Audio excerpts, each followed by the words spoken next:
ఎక్కడో ఎందుకు చూడండి ఇప్పుడు దాన్ని ఏమంటారు, గవర్నమెంట్ హాస్పిటల్లో ఒక్కసారి వెరిఫై చేయమని చెప్పండి. గవర్నమెంట్ హాస్పిటల్లో ఉండే డయాగ్నోసిస్ పరికరాలు నెలకు 2 నెలలకు 3 నెలలకు రిపేర్ వస్తూనే ఉంటాయి.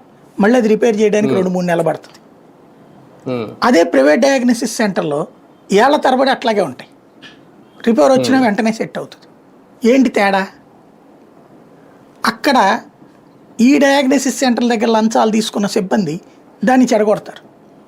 దానివల్ల నష్టపోయేటటువంటి సామాన్య పౌరులలో వీళ్ళంటోడే అని ఒప్పుకోడు అతను.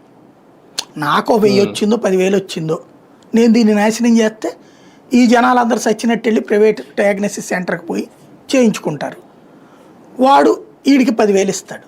వాడు దానివల్ల 10 లక్షలు సంపాదిస్తాడు. వీడికి 10,000 గొప్పగా కనబడుతుంది, కానీ ఈ దోపిడీ ఇంతమంది సాధారణ పేద ప్రజలు అన్యాయం అయిపోతున్నారా అన్న మానవత్వం లేదు ఇక్కడ. మనకి మానవత్వం అంటే మనం చెప్పినప్పుడు మాత్రమే పనికొస్తుంది, మిగతా టైంలో పనికిరాదు మానవత్వం. అట్లాగే ఇప్పుడు సింగపూర్ ప్రభుత్వం వచ్చి మనకేదో ఓడబొడిచేదేందో అర్థం కాదు. సింగపూర్ ప్రభుత్వానికి మనం ఎలాంటి దరిద్రపు లెక్క చెప్పాం? 1600 ఎకరాలు వాళ్ళకి ఇచ్చేస్తామా?